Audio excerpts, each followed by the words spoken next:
Well, ladies and gentlemen, welcome to the Getty and back to the Getty for many of you, I'm sure, who've had the pleasure of hearing the previous two lectures by Rick Brettell in this inaugural series of our Getty Museum Distinguished Lecture Series. Those of you who have been here on Sunday and Tuesday will know what a treat we're in for as the story builds of three artists in the Getty's collection, Manet, Gauguin, and tonight Cézanne, and what those paintings have to tell us about those artists and those works, but also about the development of these different concepts of beauty, which play very much to a modern approach, if you like, or understanding of that concept as distinct from what would have been the case in decades and centuries before.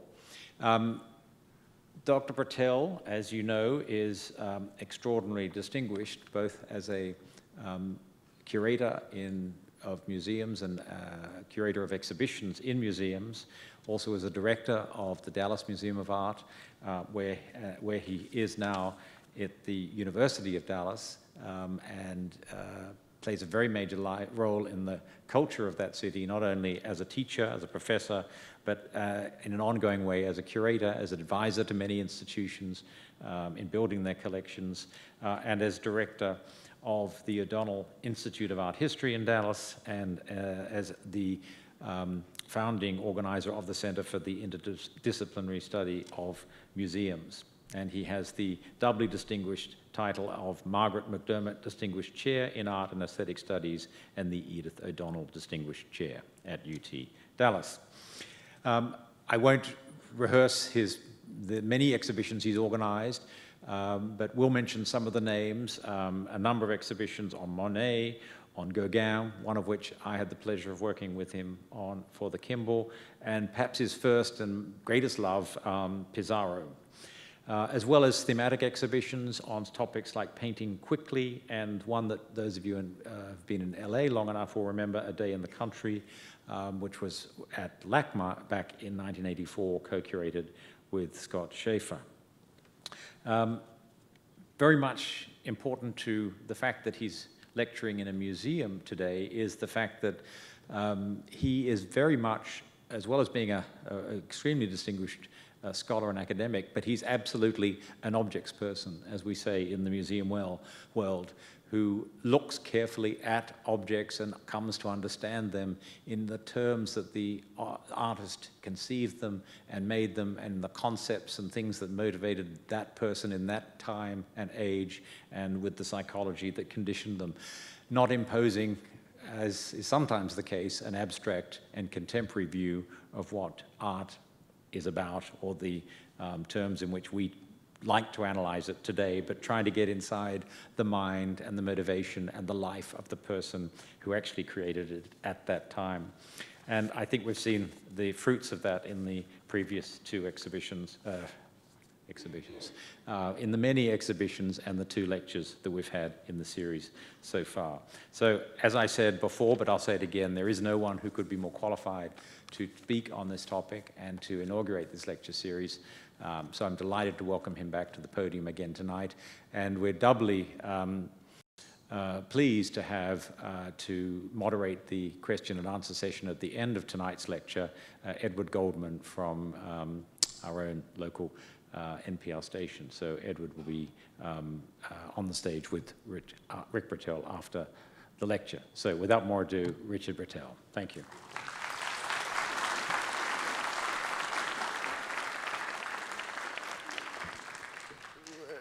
No, here it is.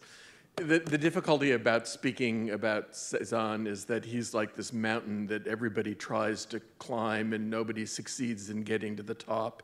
And he's one of the most difficult artists actually to talk about.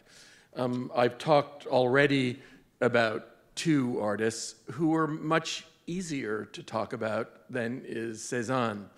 And that's because we know so much about them.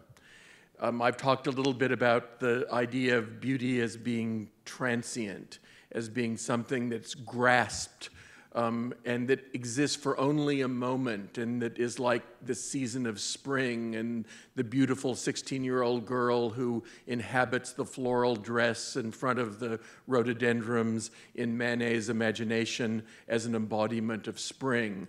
A work of art that's very much about 1881, the year that it was painted. Or a work of art that's really more immemorial, a work of art that has no particular attachment to modern times, but tries to evoke, using modern aesthetic vocabularies, a lost world, a world that was beautiful and yet is so lost that we can only try to imagine it today. So it's a work of art that is an attempt at recovery, and its beauty is in the act of recovery of something lost. So the first work of art is transient, and the second one is an act of aesthetic recovery.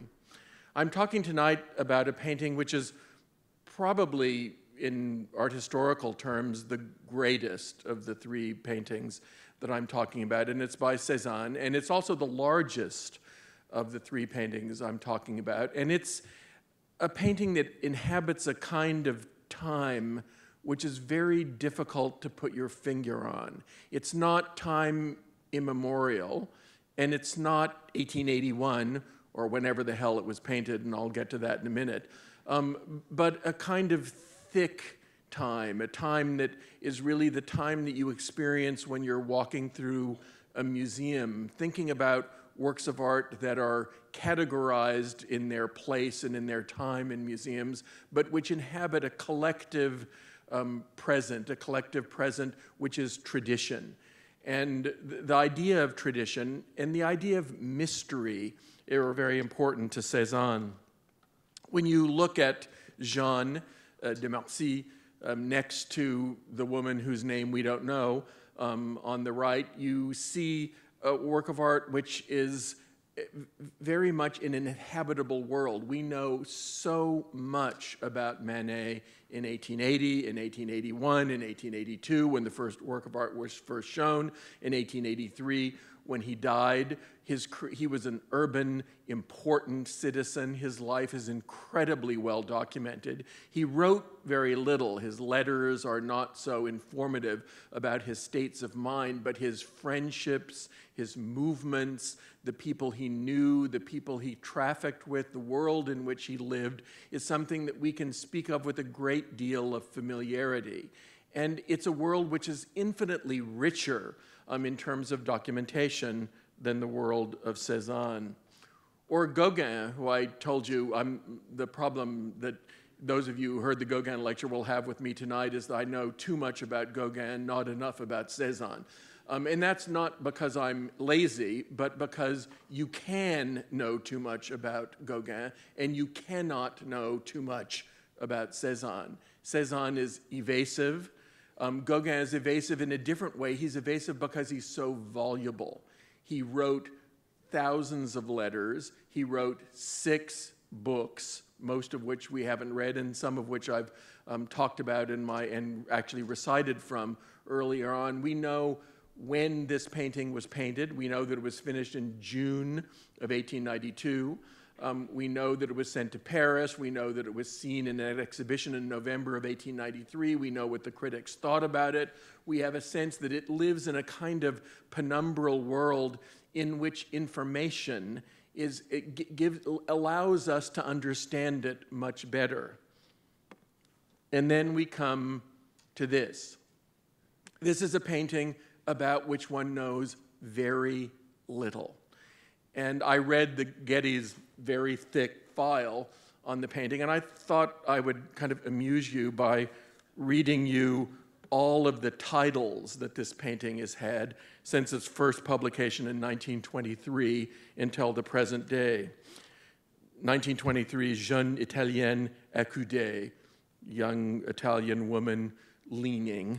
Accoudée is hard to translate. In 1927, Frauenbildnis, portrait of woman. In 1928, Femme accoudée, woman leaning.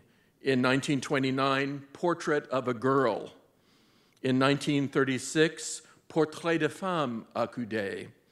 In 1936, L'Italienne accoudée.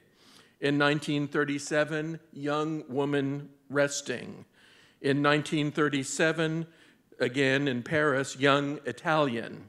In 1944, Leaning Woman. In 1948, L'Italienne. In 1956, Junge Italienerin.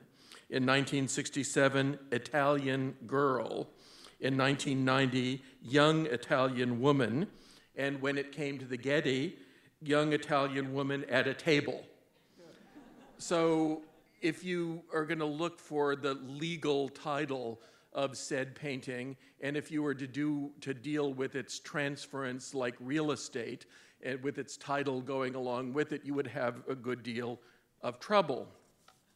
And then I took down all of the dates that scholars had assigned to this painting. They are 1888, 1896, 1893 to 96, circa 1895, 1897, 1896 to 99, circa 1900, 1900 to 1904, and 1895 to 1900. What, may you ask, can one get from this? And then one asks about who this person is. In some of the titles, we learn that she's an Italian, in others that she's a woman, in others that she's a girl. And the question becomes, who knows really what and who she was? And the answer is no one.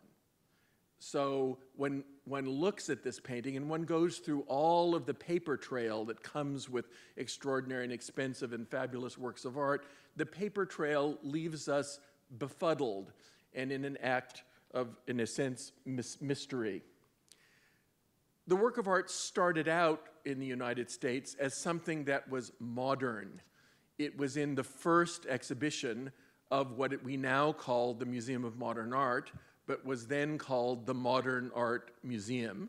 It was in the second floor of a department store in New York in 1929, in November of 1929, and this is the catalog.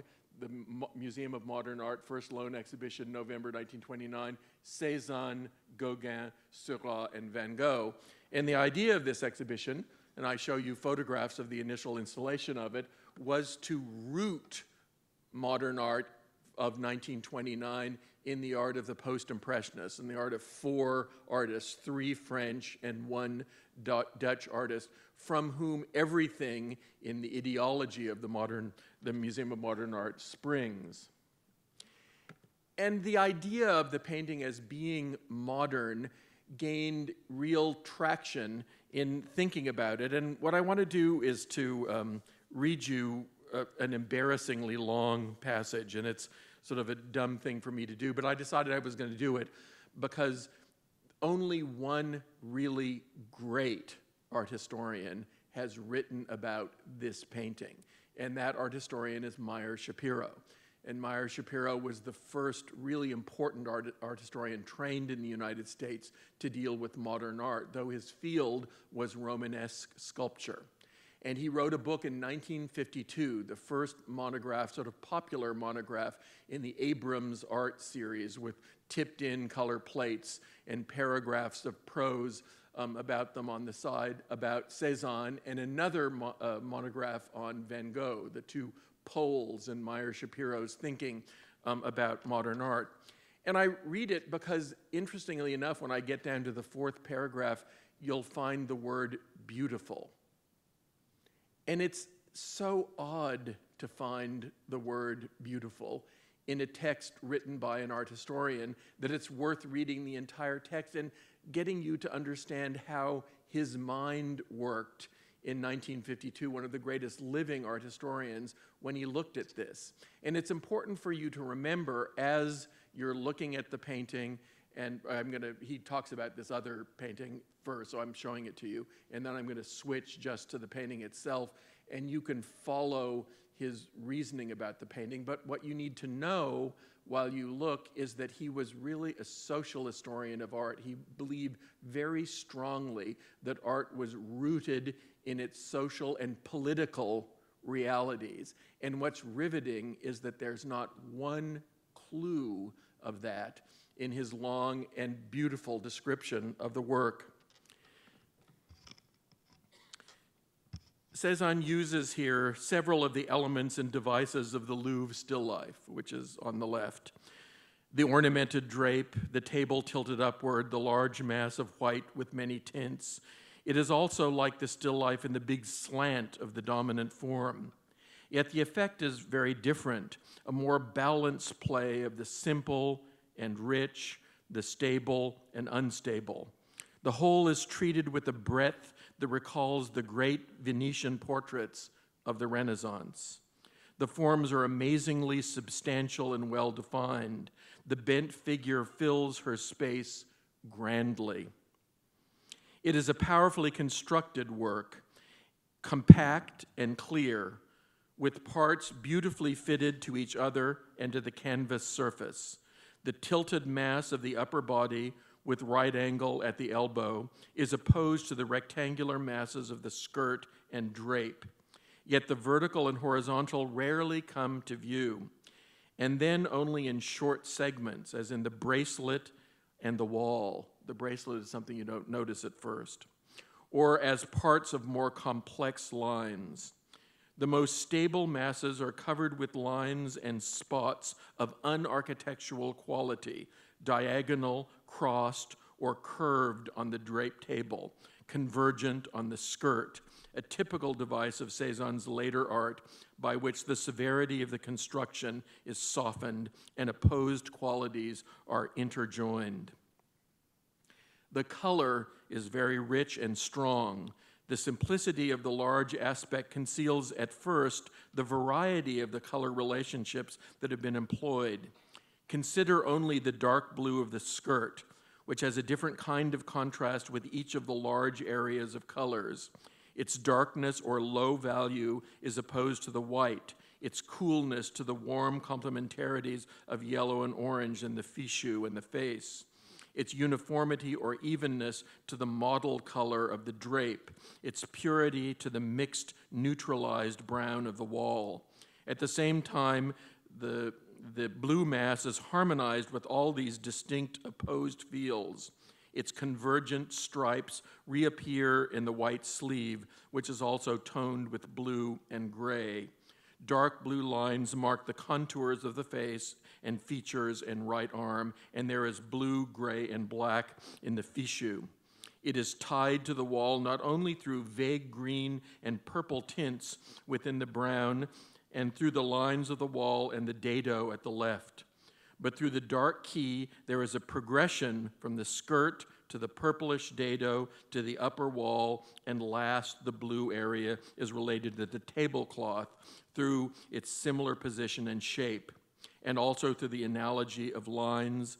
Touches of red and green bind the face to the decoration of the drape. In the analysis of the color, I have ignored equally important aspects, for example, the position and order of these colors, which have expressive sense, the warmer, closer, more intimate range being in the left half of the picture, the side of reverie, and the cooler but more powerfully contrasted elements on the right half, the side of the body. Beautiful, too, is the refinement with which Cézanne has related the varied inclinations of the large masses in a depth without horizontal planes. The succession of overlapping tilted surfaces between the picture plane and the wall is an exquisite thing.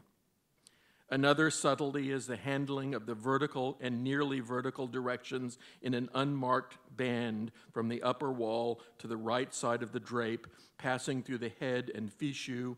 I must mention, finally, the wonderful modeling of the head with its strong accents of the brush thickly painted blue lines, very considered and very precise, which give a sculptural firmness to the contours. So we have a description of a painting and almost no sense of what really the painting represents and how the painting conveys something other than very strongly considered formal considerations. The idea that the painting is predominantly about form and about color, contour, balance, and form is an idea that Meyer Shapiro had learned from great art historians before him, and an idea that lasted only a very short time in the life of this object. 10 years later, in 1963, that formalism, as we now call it, prevailed in an exhibition which was at the Guggenheim Museum called Cézanne and Structure in Modern Painting. Regardless of subject, its curator said, Cézanne's mature paintings carefully define the visual relationship among planes. In his hands, planes are used to establish the surface of his subjects. And then a whole series of works of art by other artists who came from this idea of the modern and the idea of formalism and the idea of Cézanne as being the beginning of this idea of strongly formal painting proceeds. So one sees her as Meyer Shapiro and as the curator at the Guggenheim saw her. But then there's another side to this painting and to the way that this painting has been received in modern thought and modern art history. And that side came very firmly to the front in 1977 when this painting appeared again at the Museum of Modern Art in a wonderful exhibition curated by Theodore Reff on the late Cézanne. And beginning with Theodore Reff, the link between Durr's Melancholia and the painting by Cézanne became clearer and clearer, a link that becomes fascinating to scholars after the 1970s and into the 80s and 90s. Reff writes, a dark, flickering spirituality reminiscent of Baroque painting and especially of Rembrandt pervades this work. An image of melancholic lassitude leaning far to one side as she supports her head with her hand and braces her body with the other. His concluding words about this painting are that it is deeply melancholic. Or Liz Cowling in 1990 in an exhibition about the way that Cézanne looks forward to classicism in the art of Picasso, Léger, and de Chirico in the years 1910 to 1930. Young Italian woman possesses the profoundly meditative silence and stillness as such great portraits as the portrait of Ambrose Vollal and the woman in blue. And in the most recent Getty handbook, although the woman's physical presence is compelling, her withheld thoughts and emotions create a mood of profound melancholy. So you go from the 50s and 60s, in which this work of art was seen as a series of formal problems, of balancing of geometric masses, of color, of brushstroke, and without regard whatsoever for human emotions, to writings that are very much about the mood of the picture and the way in which Cézanne conveys that mood through associations with a very well-developed idea of melancholia. Gauguin, too, decided to treat melancholia, giving it a Tahitian name in this painting of 1892, painted probably before the painting by Cézanne in the Getty collection. And you can see that the two of them thought about melancholia in ways that are so different that you can tell very clearly how different they are as artists and what formal means and what iconological means in their arsenal they use to convey the concept of melancholia. But when you look at the work in terms of the ways that it affects the future of art, as both the exhibition at the Guggenheim of 1963 and the exhibition at the Tate in 1990 make it clear, its links to Picasso, early Picasso, neoclassical Picasso, again neoclassical Picasso, Picasso later in the 1930s, and Matisse even as late as 1941. There's a sense that this painting is a kind of root of something which moves forward in art rather than a work of art that looks as powerfully backward. And we see that particularly, and this is a comparison made in several books on Brancusi, the great Romanian sculptor who worked most of his life in Paris and whose oval heads are routinely compared to the oval head of the woman in this many-titled picture by Cézanne. The painting that was first associated with in the earliest catalogue raisonné of paintings by Cézanne is this, The Old Woman with the Rosary. They're on the same page in that catalogue raisonné, and they were thought to be the same date as this time. And what's riveting to me is, in fact, even now, when I have read just yesterday the entire file of this painting at the Getty, and what's riveting is that we really know no more than we did when the painting first appeared in the late 1920s.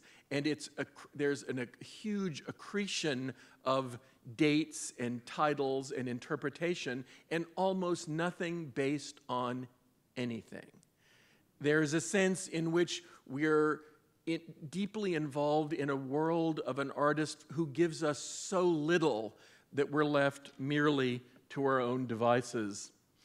It might be interesting to work backwards and to think about the work not in terms of its progeny, but in terms of its precedents.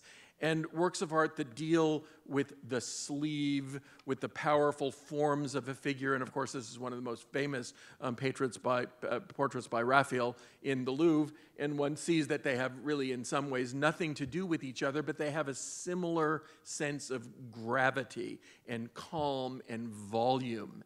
And what we know when we look backwards is that Cézanne too looked backwards, just as Manet looked at the profile portraits of the Renaissance and works by 18th century French artists, so too Cézanne goes through the galleries of the Louvre, goes through his illustrated histories of art, and find works of art which from the past which have deep resonance, in some ways deeper resonance in his painting, painted at the end of the 19th century than others. This is an Artemisia Gentileschi of Melancholia. Here's a painting by Terburg of a young woman who's read a letter, who is sort of sitting sort of dumbfounded, obviously, by what she's read. She's alone. There's a sense that we can never penetrate her thoughts. We cannot read the letter. We don't know who she is. We don't know what she's thinking. Her stillness and isolation make her all the more powerful and all the more mysterious.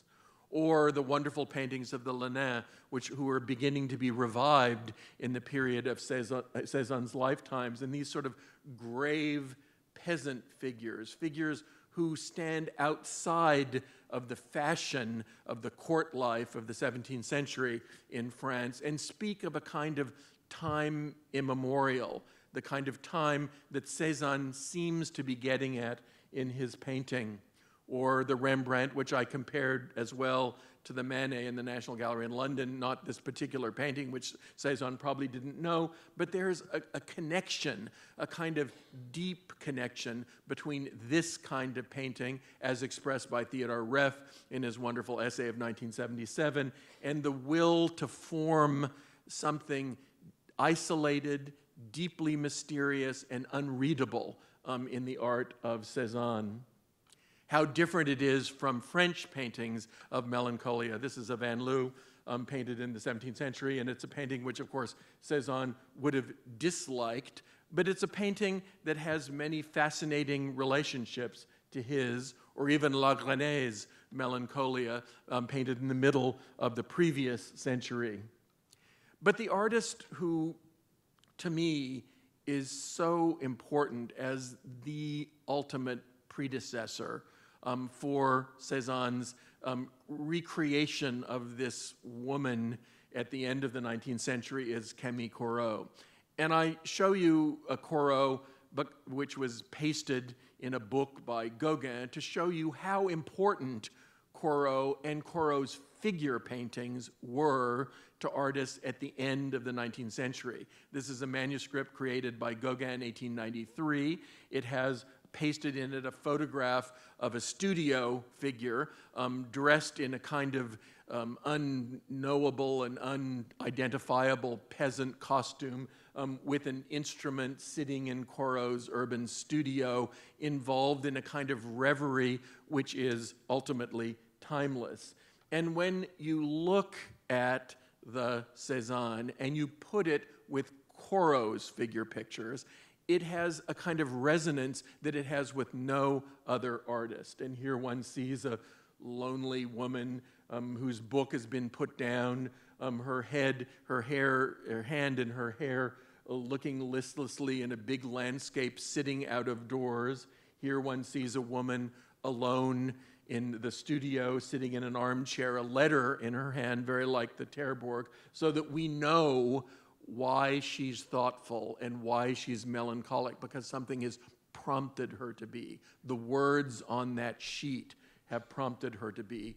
Or this, the painting that really should hang next to the Getty Cézanne, but it's unfortunately in the Art Institute of Chicago, and so the Getty can only have it temporarily if it borrows it. But this is a late figure picture by Corot, which appeared several times in exhibitions in the 1870s and 1880s when Cézanne was in Paris, and one senses not only the deep affinity of the isolated woman, the woman in the studio, the woman in costume, the woman in reverie, the woman who's melancholic, the woman who's alone, the woman who is not fashionable, the woman who inhabits a very long and thick time.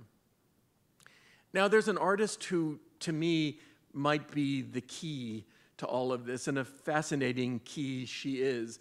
She's a woman artist who lived and worked in Spain, where she was born. Her mother was Spanish. Her father was from Marseille in the south of France, near where Cézanne lived. She worked in Paris. She moved back in the end to Marseille, where she died at the end of the 18th century, leaving 4 pictures to the museum at her death in 1787. Her name is Françoise Duparc. And those 4 paintings were thought of by the savants who were trying to reconstruct and think about the nature of Provençal art, the true art of the south of France, something that Cézanne himself very much wanted to be. And here is one of those 4 paintings.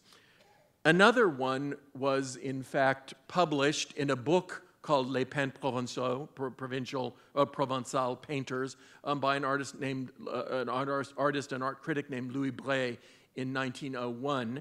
And Louis Brettell was one of the best friends of the Gasquets, who were the best friends of Cézanne, and who were really interested in this idea of having an alternative art history from the south of France, an art history that begins with the sculptor Puget, who's so interesting to Cézanne because he worked and lived in Marseille as well as Paris.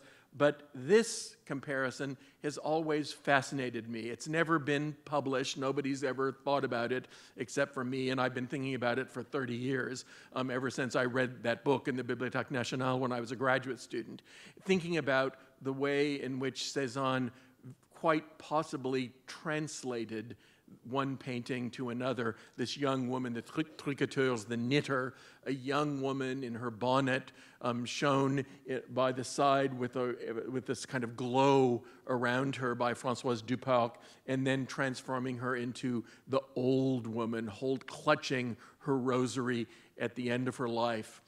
We know very little about the old woman with the rosary, now in the National Gallery in London, because we know very little about anything that has to do with Cézanne. But what we do know are stories from Gasquet, who knew Louis Brettell and who knew very much who Françoise Duparc was, and who quite probably went to look at her paintings in the museum in Marseille, where Cézanne also went to catch the train to go back and forth to Paris.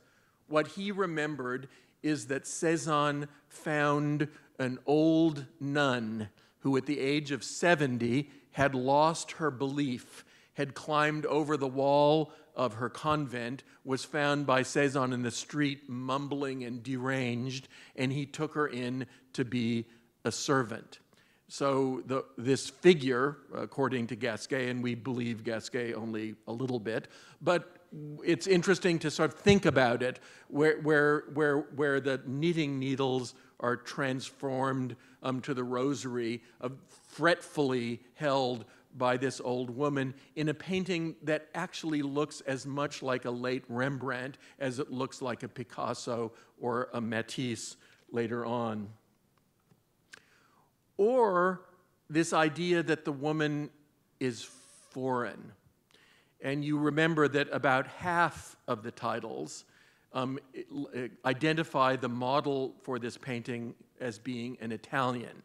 And the question is that identification because of her costume, or is there another reason?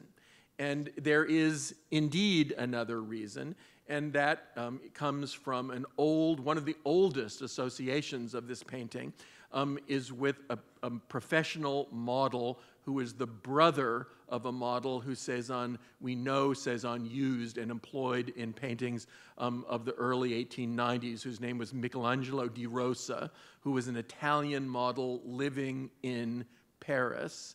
And this model is identified as his relative, sometimes as his daughter, sometimes as a near relative in the sort of Cézanne literature, which you can believe nothing of, but which is that's all we've got. So that's what we believe. And this is a painting by his dear friend Cézanne, painted in 1895, of an Italian maid named Rosa, who worked for the Pissarro household and became the model for a series of paintings by Pissarro that were prompted by the Cézanne exhibitions held in 1895 at the Vollard Gallery, the first important Cézanne exhibitions in his entire life.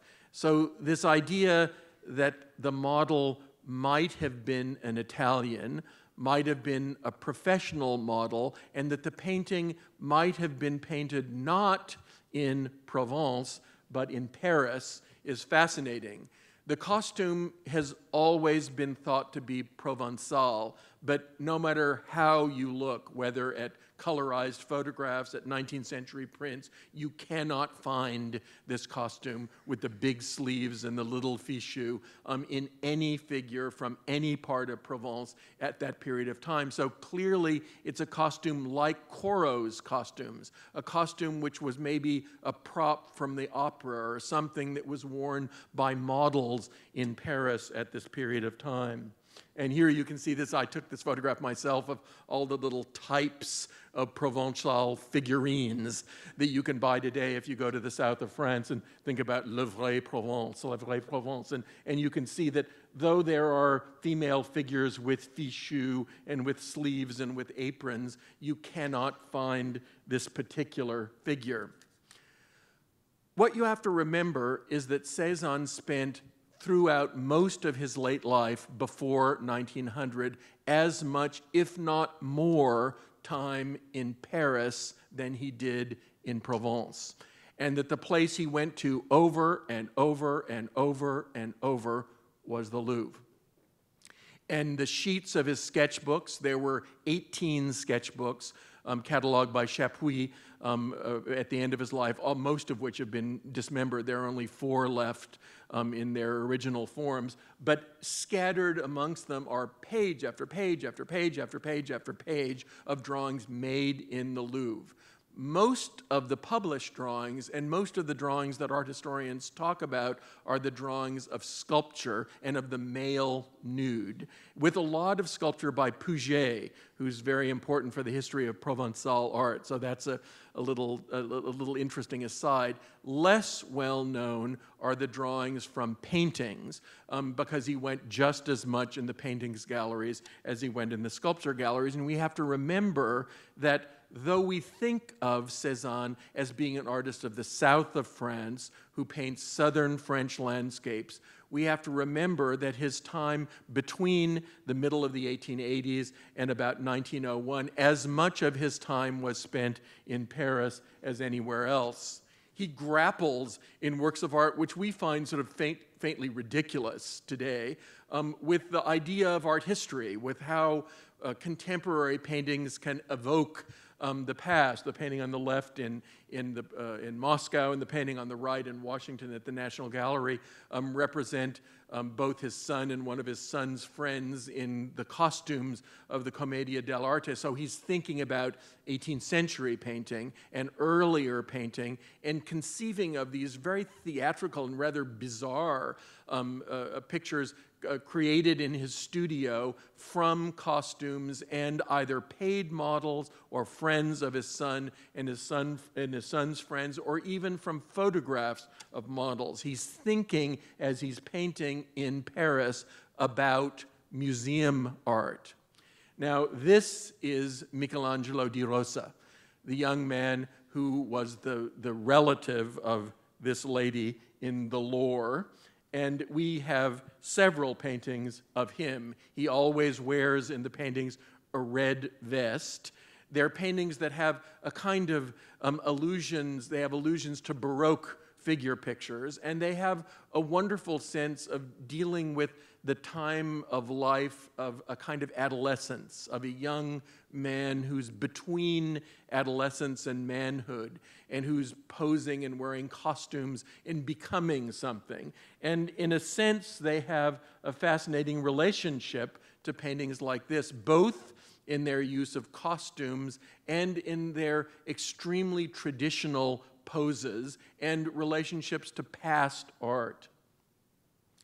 There is also a very large group of still lifes, which art historians have long thought were painted in Paris. And most of them, that date from the second half of the 1890s, have the same fabric or a similar fabric as the fabric that one finds in the Getty picture. This is in the Reinhardt collection. There are various ones. I'm just showing you a bunch of them to show you the sense in which Cézanne was as involved in painting still life paintings in Paris as he was involved in painting figure paintings in Paris.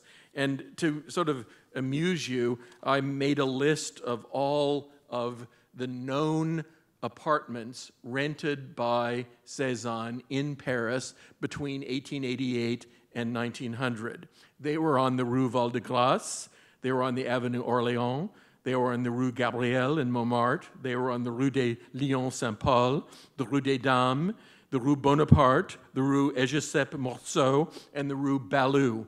So in a 10-year period, Cézanne rented 7 apartments, each of which had 4 or 5 rooms in various parts of Paris. And they were in areas of Paris which are fascinating because of their proximity to the Louvre and to other collections and parks. And we have to imagine this man not as somebody who was all by himself down in Les Louvres and Provence and looking at Mont Saint-Victoire and painting the still lifes in his studio, but a man who is deeply connected with Paris, with the art of museums, and with a kind of ambition for painting that is rooted in the past. And it's wonderful. The Getty owns this glorious watercolor, which is dated 1900 to 1904. And I assure you, even if there was a Cézanne specialist sitting in here, none of us know when these works were painted. We do not know. And we make up the dates. And that's why there are so many dates listed in so many different catalogs with such certitude that if you were a member of the general public, you would think, oh my God, this person should know Well, they don't. So we're left with this idea of a man who lives as much in the great capital city of art as he lives in Provence, who thinks about art in ways defined by the Louvre, and whose figure pictures are very much created with the art museum, with the great art museum as the place they will be. This portrait of Madame Cézanne in the Metropolitan Museum, which was in that beautiful exhibition of all, or as many of the portraits of Madame Cézanne that the museum could get last year. And this painting is, again, it's fascinating. It's dated conclusively to 1888 to 1890, when the Cézannes rented an apartment on the Quai d'Anjou in central Paris on the not Ile de la Cité, the other one. What's the other one? Yeah, Saint Louis, thanks. And people say that, and then other people say, oh no, that doesn't work stylistically. It couldn't have been painted then. And with no evidence, link it to other works of art, also undated, that are made later. And it's all, the stack of cards that is Cézanne chronology could easily come falling down if anybody pushed it.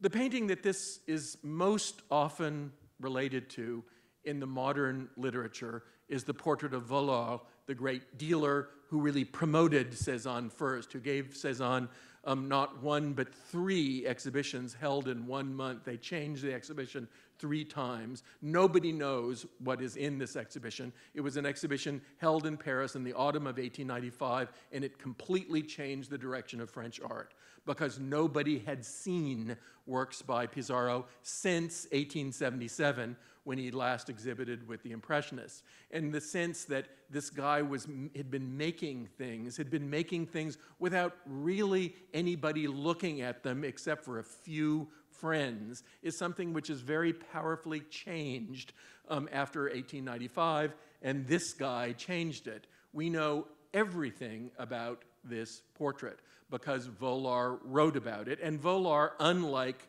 Gasquet, is pretty trustworthy. His other assertions can be checked with other facts, and we know that poor Vollard sat for 130 sessions. 130 sessions. And the sessions lasted from 8 in the morning till 11:30 in the morning. So each session was hours long. And Cézanne worked and worked and worked, and they were in an apartment in Paris that had nothing to do with Vollard, but was rented by Cézanne. And what one wonders is what Cézanne did in the afternoon, if he's painting in the morning with Cézanne. And there's something to me that is fascinatingly linkable about these 2 pictures in terms of the way they're painted, their moods. Of course, the window is off to the left, if we imagine it in the rooms. And these rooms are rather small. Isabelle Kahn, the great documentaliste at Orsay, has gone to all of the apartments and measured the rooms and figured out the furniture in them. And you can see in this picture that there's a chair back here, and this is the table, and there's another chair here, which goes under the table, which she's leaning on. Cézanne has arranged the drapery on top of the table. This, I went running up this afternoon because I thought maybe this was a letter or a book, but it's not. It's white cloth or something on the table. You can't make it into a book, even if you want to make it into a book, looking at it very carefully. Or these pictures, which have never been placed. Most art historians who believe that Cézanne was Provençal say that they were painted of the friends and people who took care of him and his housekeeper in the south of France. But he also had housekeepers in Paris. He also lived in rooms in Paris. He also was more interested in things like fashion in Paris. And this is a picture which is at the Phillips collection, and this is in Moscow. And one sees that he's using the same fabric, the same tight quarters, the same idea of form in all of these pictures. And I'm convinced that all of them were painted probably from paid models, and that the models might actually be the same. You might be able to identify them if you began to think about it in the same way. How different is Manet's sense of style and fashion than that of Cézanne? When you look at this poor lady in her Sunday best, you know that she's deeply out of fashion, even though she's wearing a fashionable modern costume. It's not about fashion. It's about the structure of the painting in very much the ways that Meyer Shapiro said. Or this, the great portrait of his son looking at a skull, a picture which has such resonance in art history that it's extraordinary, a picture that really looks backwards as much as it looks forward, that tries desperately to fit itself in Cézanne's imagination into the Louvre. It's now in the Barnes Foundation in Marion, Pennsylvania. I return to the Corot because I believe very firmly that the real source of the late figure pictures by Cézanne are in Corot, and that each artist used costumes that have a vague sense of peasantry, a sense both of Italy and France, a kind of timelessness, something that you can't put a year on or relate to. We look one last time at this portrait. One has no idea who saw it in the 19th century. It has no exhibition history that we know in Cézanne's life. We don't know who the woman is, we don't know where it was painted, and we don't know when it was painted. And the mystery which it evokes in all of us who are searchers for solutions makes it beautiful. Thank you.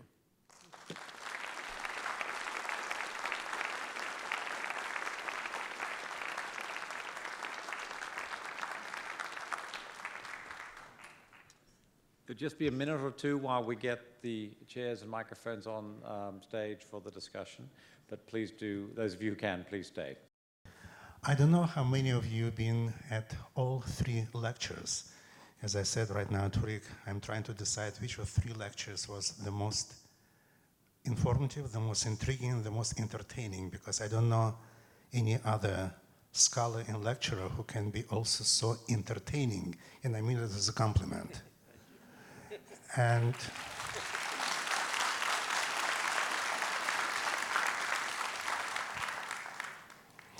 I have several questions or several notes which I made after 2 first lectures. I'm curious, how did you choose these 3 particular paintings by each of the artists? Because Getty is lucky to have few samples of each of the artists and few very strong samples of each of the artists. Well, it started when the Getty bought the Manet, and I really thought that that was a brilliant purchase in spite of its ginormous price. And I really began to think about it as a work of art that is trying to do something, that's trying to define a modern beauty in a way that's very important for Manet. And then I thought it would be the best to contrast it with 2 other paintings that have different relationships to time and history. And so I chose the Gauguin because I know too much about it and can talk about it in my sleep. And I chose the Cézanne because I think it's actually the greatest work of art of the 3. And I find it the hardest to talk about. So I wanted to have the last lecture, and they're in chronological order. The Manet was painted in 1881, the Gauguin in 1892, and God knows when the Cézanne was painted, but the Getty currently dates at 1895 to 1900.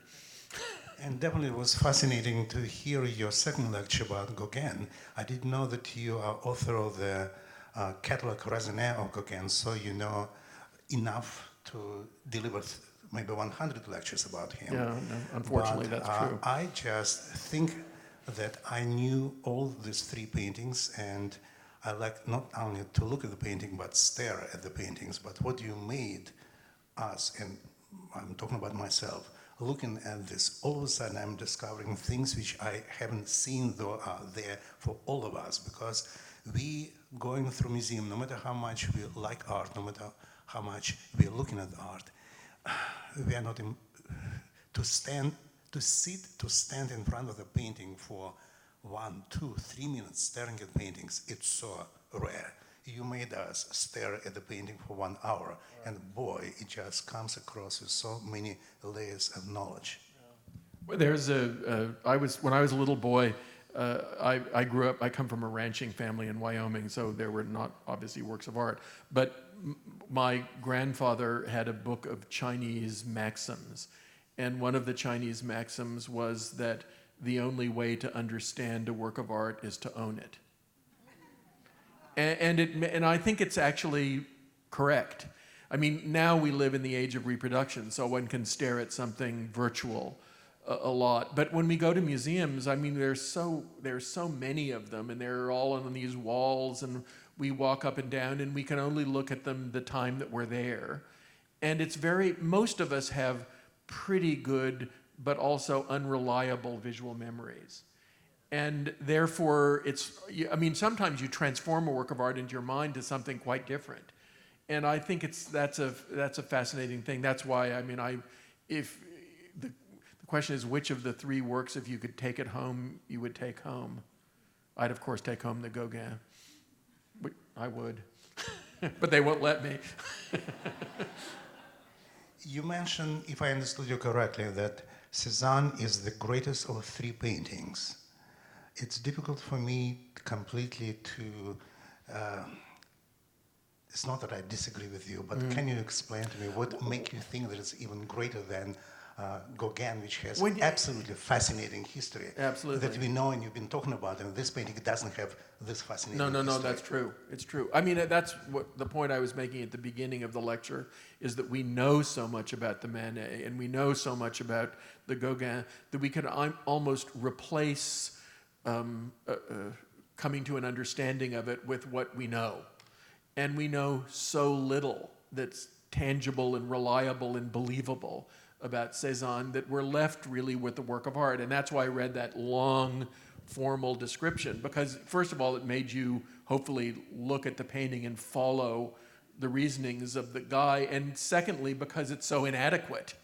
You know, there's no way that description of the painting, their characterization of it in words by a famous art historian, can really give you some sense of the beauty and mystery of the work of art.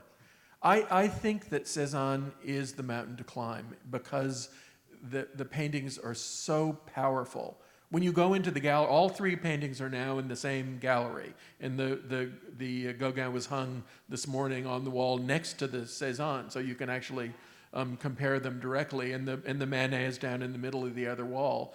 And when I walk into the room, the painting that absolutely knocks me over the head is the Cézanne.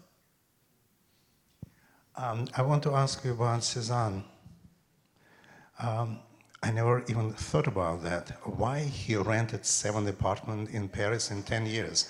Was he such a terrible tenant that he was kicked out of each apartment? The answer is no one knows. Clearly, he didn't want to be anywhere where people knew him. He didn't want to stay anywhere where he'd become a fixture. He wanted to be anonymous. And I think one of the functions of Paris for him was getting away from mom and everybody who knew him and where he grew up to some place where he could be free and not be known and not be associated with anything. And I mean, they're all over the city. That's if you follow the addresses, if you'd had little pins, and some of them are on the left bank, some of them are right bank, some of them are Montmartre, some of them are lower down. There isn't one place that he was faithful to. And that tells you that the city was his oyster, not a neighborhood or a part of the city. Now, you made me, as everyone else, to look and stare at the painting. And on occasions, it's described as an Italian woman leaning against table. Yeah, a table. There is no table there. Well, there's a little bit of a table. No, it's a couch. No, okay, it's a couch for you. Yes, okay. And her hand is just, can we have it? Yeah, can we have it back? Image? We can have a big fight. Okay, this will be here good. I'm going to argue. No, yes. no, I love it. Because he did paint this, one of the, in fact, there's another still life painted that is on a couch. Mm-hmm. And can we have the painting back? No, nobody's back there. They've already gone to the great beyond. Okay, let's go to the museum galleries and to stand there. And it's closed. It's closed. So Okay. you think it's a couch? First of all, she's standing with her hand, which is closer to ours, which is not flat, but if you look with me, and it just... Yeah, there we go. Yeah. So you're seeing it as the back of the sofa, and I see this as the table. No, it's this not the is table. A chair. No, this is Can we have a vote? The couch. This is a couch, goes all the way. And here's several pillows, which is sitting on a... Yeah. All right. I am not convinced. Now I wish to go not only to see this gigantic reproduction, but to see original painting. Yeah. Because I always accepted that, yes, she's leaning against the table without ever staring. I always stare at her, but not at the table. But here I see at least her arm. There is no way for her arm to be in this position, leaning against the table. Well, but, that Cézanne is famous for there's no way that this could happen. That's part of his thing. Anyway, does anybody else have opinions about this? Could we have a vote? Okay, the couch. Wow. We have a winner. Thank you. Maybe we should do the Republican primary in here,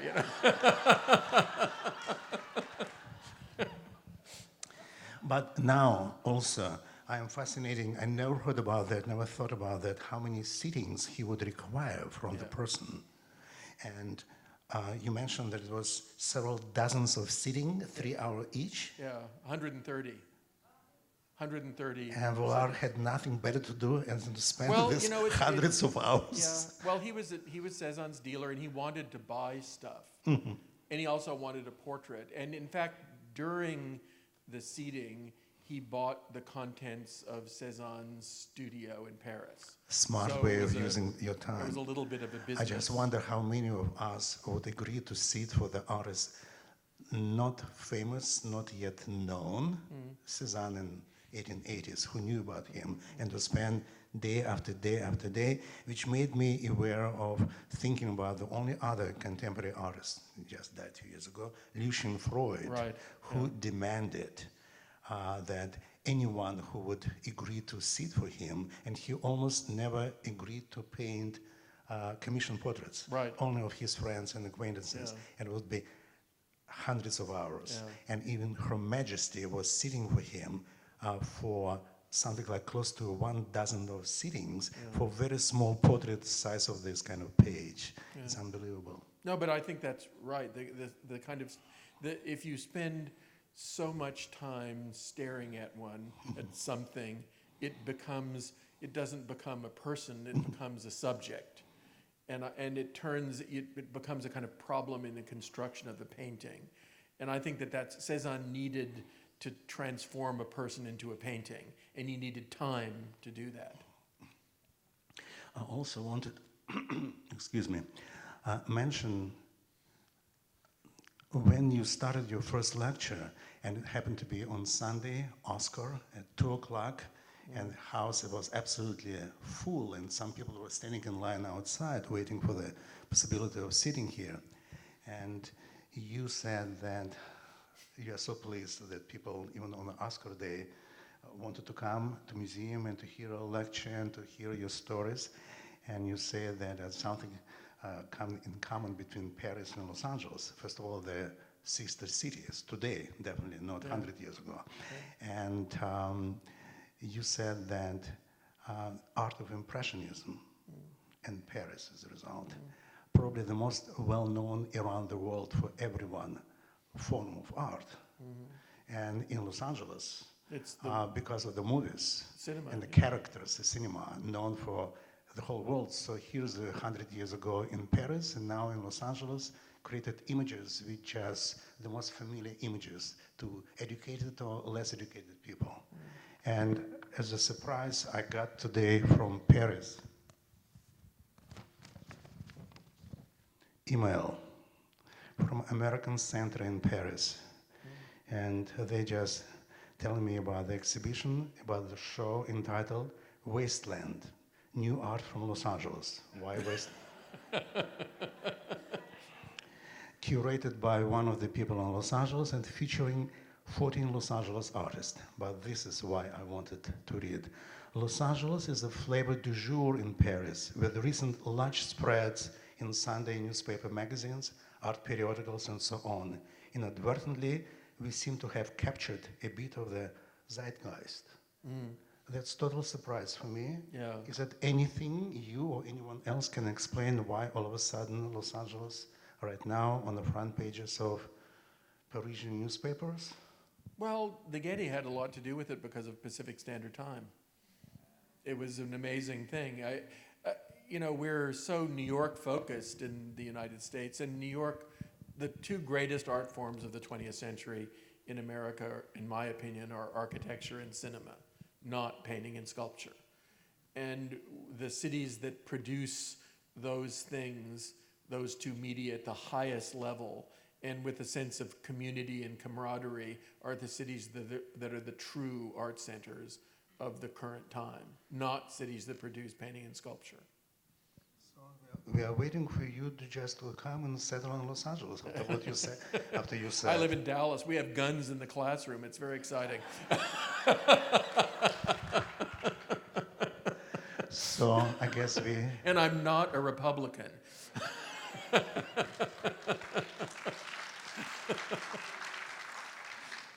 So I guess we have a little bit time for the questions from the audience.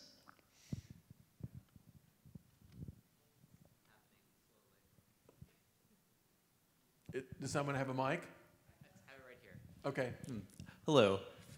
Question, as a scholar who's established to publish things on a regular basis, do you find a lack of biographical information empowering or limiting? As you said, you get away from a sense of formalism that pervaded analysis of earlier decades. No, I find it frustrating. The interesting thing about Cézanne is that there's a new biography, which is very long. And it's interesting that it's very long because one knows practically nothing for certain. And it's by this guy who's actually a political scientist, a political theorist at the University of St. Andrews in Scotland, and his name is Alex Danchev, and he's so smart. And it's a real page-turner. It's a very interesting book. And he also translated Cézanne's letters into English. And it's one of the problems that we have with working on French artists who write. I mean, Cézanne wrote quite a few letters, not as many as Pissarro, not as many as Gauguin, but quite a few letters. And Alex has translated them into English so all of us can read them without struggling. And it means that there's a kind of accessibility to him now as a result of this one scholar who's not an art historian that there wasn't in previous times. The absence of sure knowledge is liberating in a certain sense, but it's also frustrating. And it's also true for artists who are very well documented. We always have to remember that there is much more that we don't know than that we know. Even when we know a lot, there's much more that we don't know than we know.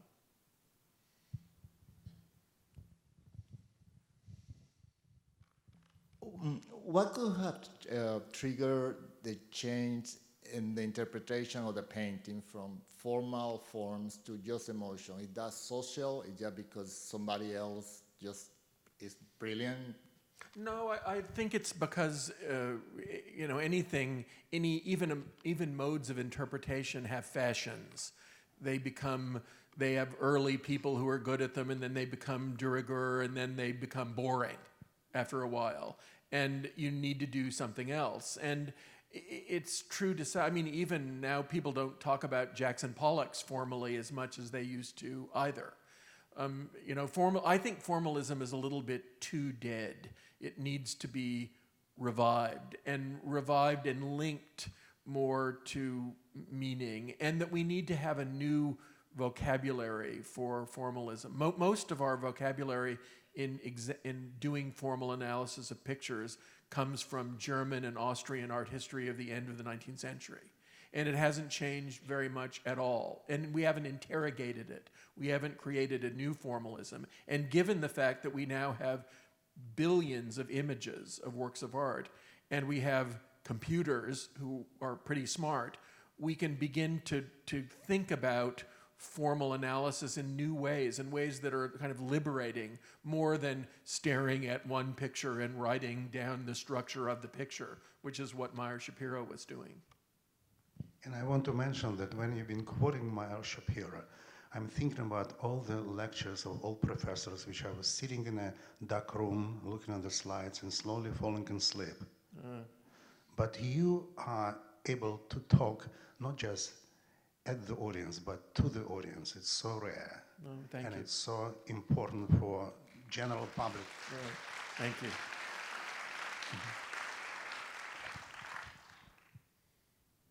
It's a two-part question. Where are you? Here, Okay. fine Waldo. Yeah. The to the left of her right arm, which you say is neither a letter or a book. What is that? I don't know. When you look at the painting, what it looks like is that there's a white cloth on a table, which my dear friend doesn't accept, and that on top of it is this tapestry-like form. It doesn't read. It reads as behind it. It doesn't read like a magazine or a book or paper sitting on the surface when you actually look at the painting. For me, it's a soft pillow under her elbow. You give the next lecture. The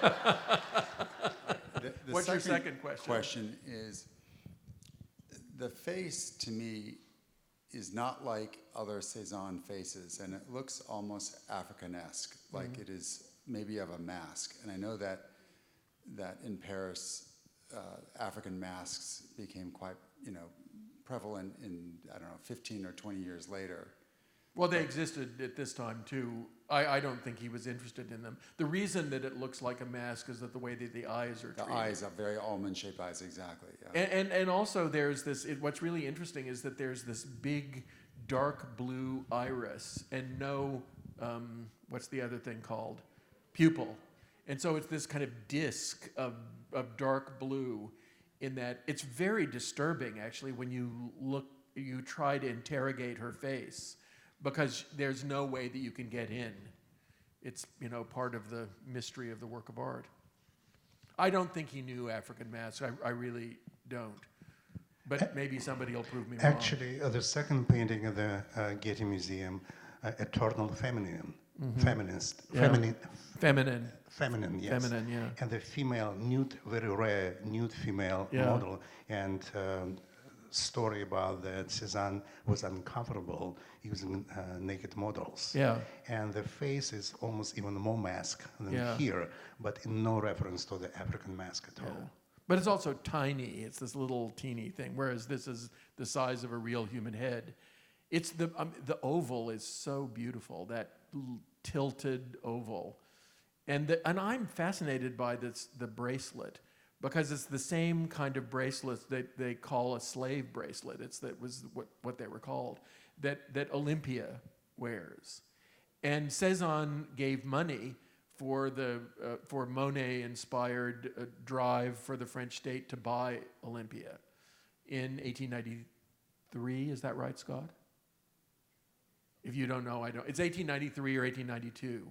No, it was 1891, because Gauguin copied it in 1892. I don't know whether that's what it is, but I find that line, I mean, why did he do that? Why did he put the bracelet there?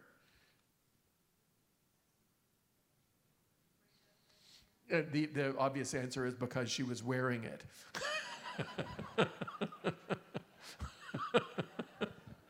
So one more last question.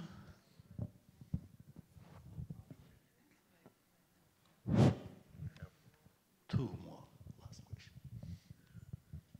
Yeah, go ahead. The fact that this was a mystery reminds me of Ode to the Grecian Urn. Yeah. In terms of musing over the the story that's told. So I'm wondering if the mystery creates the beauty. But on a different level, you said this was your favorite of the three paintings. And as an expert in art history, when you find something that you really like as a favorite, is it the intellectual component of your brain, or is it the emotional component that makes it your favorite? The emotional component, definitely. And also the power of the image. I mean, when you walk in that room, that sleeve and that head and the fabric, and there's something that it's really powerful, and it really gets you in the instability of it and the fact that it all holds together.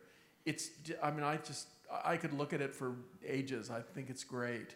And Rick, there is something about this particular Cézanne painting and all of his paintings, next to the Manet and next to Gauguin, which are fabulously inviting us into the late 19th century. This painting stepping in your time, in your space. It exists with you right now. That's how I feel about this painting. Mm-hmm. I agree. Richard? I mean, I thought it was fascinating how you related this picture to its precursors, going back to Burr, Melancholia, Corot, etc. What about going the other way, projecting forward? I mean, maybe what... Well, I did Edward, it. yeah. I did that too. And the reason that I did it is that's already been done. You know, it's sort of the way we think about Cézanne. We think about Cézanne as being the beginning of modernism and the beginning of a certain attitude towards formal. And this picture has been, this very picture has been in two exhibitions that root certain inclinations and directions in 20th century art in Cézanne. So I did that a little bit lightly because it's already been done. And that's how the ideology of this picture is the precursor of the modern. Okay, because the picture that jumps out at me is Picasso's portrait of Gertrude Stein. Yeah. Especially the mask-like face. Yeah, and the way that the head is treated. Yeah. I didn't show it, so when you give the lecture. Okay, I guess it's the time for us to thank Thank you. Rick. And hopefully it's not his last appearance on the stage.